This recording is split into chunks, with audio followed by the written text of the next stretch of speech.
आज कैबिनेट की बैठक में कई सारे निर्णय लिए गए, जिन निर्णयों के माध्यम से हमारी अपने उत्तरदायित्व का भी निर्धारण होता है, साथ साथ प्रदेश की प्रगति के लिए दूरगामी दृष्टि से उन निर्णयों का बड़ा महत्व है। जैसे एक निर्णय हमने किया कि हमारे अपने सभी मंत्रीगण अपने अपने इनकम टैक्स की दृष्टि से स्वयं का व्ययन करेंगे, वो शासन से कोई वित्तीय भार उसमें नहीं लेंगे। तो आयकर की दृष्टि से 1972 का एक नियम था, जिसमें विवरणी में मंत्रीगणों का या संसदीय सचिव तक का भी सारा व्यय राज्य सरकार के खाते में जाता था, उनके माध्यम से होता था। दूसरा हमने एक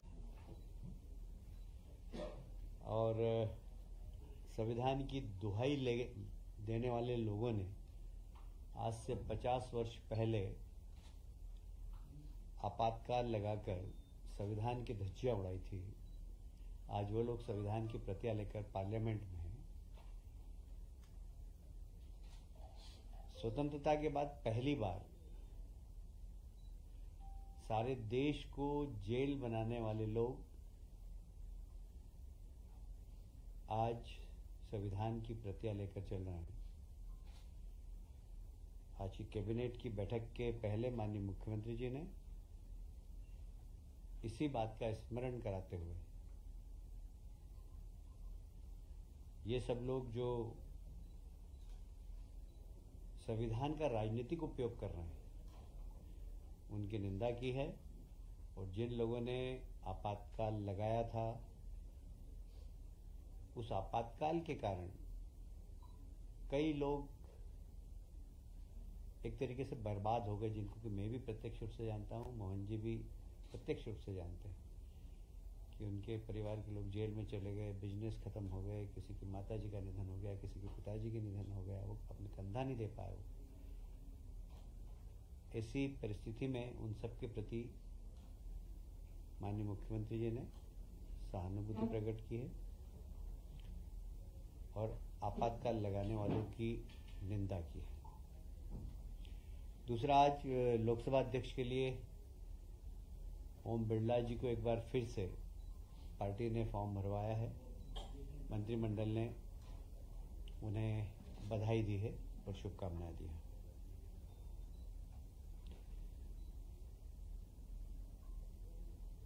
जेल सुधार गृह है वो, उसमें और कैसे सुविधाएं बढ़ाई जाए और वहां रहने वाले बंदियों को रोजगार से जोड़ा जाए, स्किल डेवलपमेंट किया जाए, इस दिशा में सरकार अतिशीघ्र विधानसभा में एक बिल लाएगी।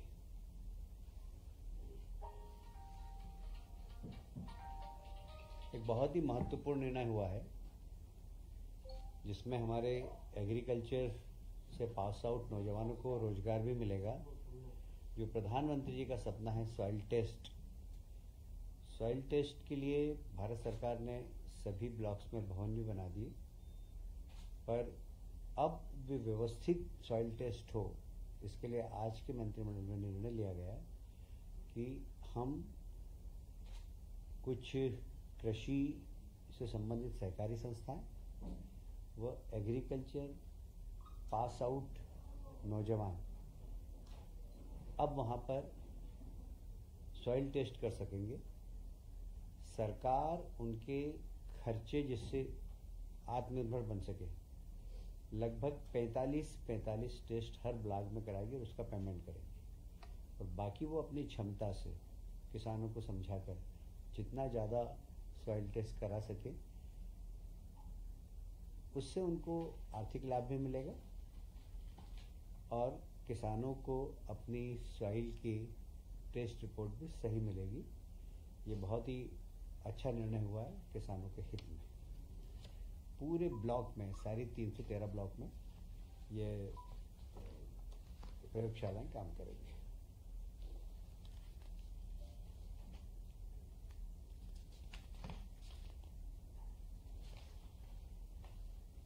अभी तक वृक्षारोपण के लिए सीएसआर के माध्यम से 10 हेक्टेयर जमीन पर ही सीएसआर के माध्यम से पेड़ लगाए जा सकते थे। जिससे कई छोटे दानदाता उससे चूक जाते थे। अब 10 हेक्टर की जो सीमा थी उसको समाप्त कर दिया, और कोई अगर 1 हेक्टर 2 हेक्टर में भी प्लांटेशन करना चाहे अपने CSR के माध्यम से तो कर सकेगा। आज मंत्रिमंडल ने निर्णय लिया है।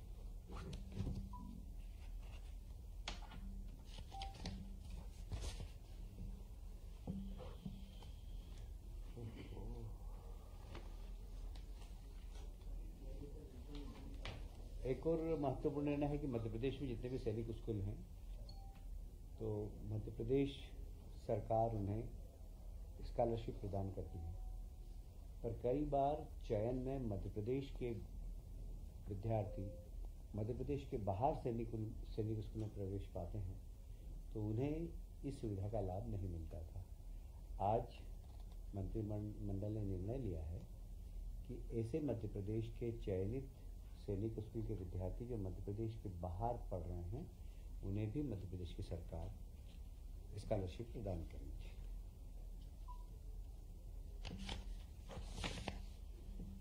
एक भारतीय खेल प्राधिकरण भोपाल की 100 एकड़ जमीन पहले से ही थी, उनको 1 एकड़ जमीन की और आवश्यकता थी, वो भी आज वापस नाम मात्र शुल्क 1 रुपये विभाजक पर देने का निर्णय हुआ है। 1 एकड़ 100 एकड़ तो पहले से दे चुके हैं। अभी तक रेल की जितनी परियोजनाएं मध्य प्रदेश में बनती थी, उसकी मॉनिटरिंग का काम, उनके साथ सहभागिता का काम परिवहन विभाग देखता है। आज एक महत्वपूर्ण निर्णय लिया है, ये जवाबदारी अब लोक निर्माण विभाग की होगी। रेल परियोजनाएं जितनी भी मध्य प्रदेश में आएगी, उनके समन्वय का काम अब लोक निर्माण विभाग करेगा।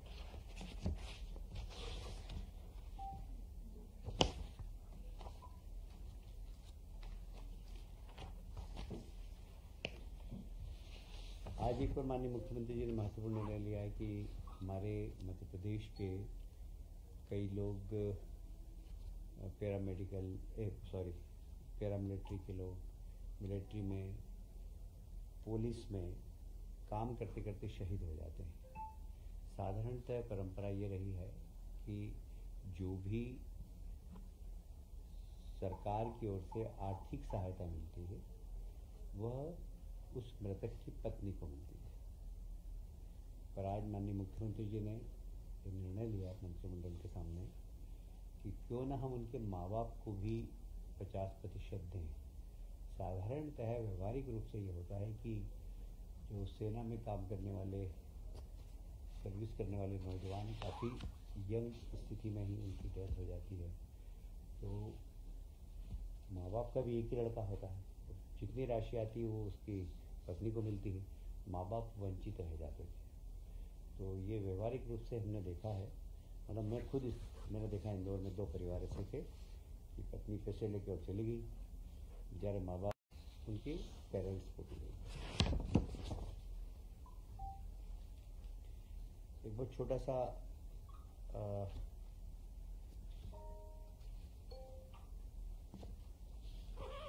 भारतीय चुनाव आयोग ने जब चुनाव के पहले चुनाव प्रचार समाप्त हो जाता है 48 घंटे तक, तो साधारणतया राजनीतिक दलों को विज्ञापन देने की, प्रिंट मीडिया में विज्ञापन देने की छूट थी। पर राज्य निर्वाचन आयोग ने इस पर प्रतिबंध लगाया था कि नगर पालिका, नगर निगम, लोकल बॉडीज़ के चुनाव हो, तो जैसे ही चुनाव प्रचार थम जाता था तो प्रिंट मीडिया को विज्ञापन नहीं मिलते थे। हमने भी भारत शासन के निर्वाचन आयोग के नियम के अनुसार इसमें संशोधन किया है। अब राज्य निर्वाचन आयोग भी प्रिंट मीडिया को लोकल बॉडीज के चुनाव में विज्ञापन देने की छूट प्रदान करेगा।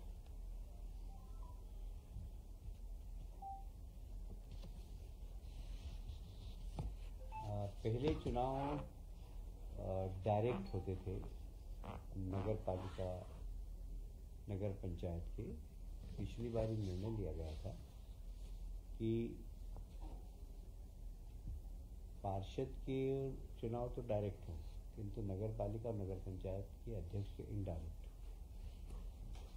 इसलिए गजट नोटिफिकेशन पहले अध्यक्ष का भी होता था, क्योंकि अध्यक्ष पहले जनता द्वारा निर्वाचित होता था। अब चूंकि अध्यक्ष पार्षद होता है तो पार्षद का गजट नोटिफिकेशन हो जाता है, इसलिए अध्यक्ष की करने की आवश्यकता नहीं। तो किसी एक केस में पिटीशन लगाया गया था, तो हाई कोर्ट ने कहा कि भाई इसमें स्पष्ट कर, सरकार ने आज स्पष्ट कर दिया है कि सिर्फ पार्षद का ही नोटिफिकेशन होगा, क्योंकि पार्षद के रूप में अध्यक्ष का गजट नोटिफिकेशन हो जाता है, इसलिए अध्यक्ष का गजट नोटिफिकेशन नहीं होगा।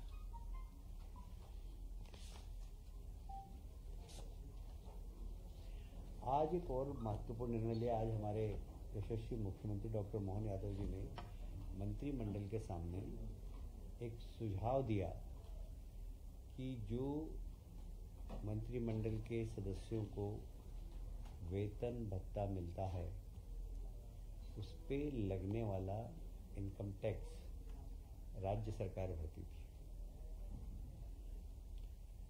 माननीय मुख्यमंत्री जी ने प्रस्ताव रखा सभी मंत्रियों के समक्ष कि यह अधिनियम के माध्यम से